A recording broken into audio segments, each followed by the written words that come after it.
দেশের মূলধারার বাণিজ্যিক সিনেমার সফল পরিচালক শহীদুল ইসলাম খোকন। দেশীয় সিনেমার সোনালী সময়ে পরিচালক হিসেবে তার অভ্যুত্থান। অনেক শিল্পীকে তারকা হয়ে ওঠার উপযুক্ত করে গড়ে তুলেছেন তিনি। একজন বিশ্বমানের শিল্পী হুমায়ুন ফরিদী যখন নাটকে নিজের জাত চেনাচ্ছিলেন, তাকে সিনেমাতে নিয়ে আসেন খোকন। যখন চলচ্চিত্রে ভিলেন একমাত্র রাজীব ছাড়া আর কেউ ছিল না, তখন রাজীব ফরিদীকে নিয়ে আসলো। ফরিদীকে নিয়ে এসে একটা নতুন কিছু অ্যাড করালো। মানে যে চলচ্চিত্রে ভিলেনের সংজ্ঞাটাই কিন্তু ফরিদী চেঞ্জ করে ফেলেছিল। বাণিজ্যিক সিনেমাতেও নিরীক্ষা চালিয়েছেন তিনি। তার নির্মিত সিনেমায় যেমন ছিল প্রেম, বিরহ, নাচ, গান, তেমনি থাকত রাজনৈতিক বক্তব্য ও সংলাপ।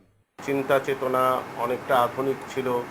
যেমন সে শুরুতেই কুনফু কারাত দিয়ে কাঁপিয়ে দিল পুরো ইন্ডাস্ট্রিকে এবং পুরো ইন্ডাস্ট্রিতে একটি ধারা তৈরি করল।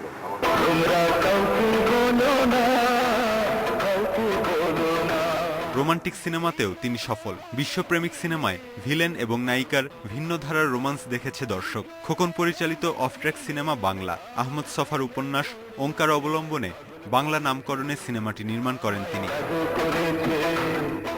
খোকনের প্রয়াণের মধ্য দিয়ে একজন সৃজনশীল নির্মাতাকেই হারালো বাংলাদেশ, বলছেন চলচ্চিত্র সংশ্লিষ্টরা।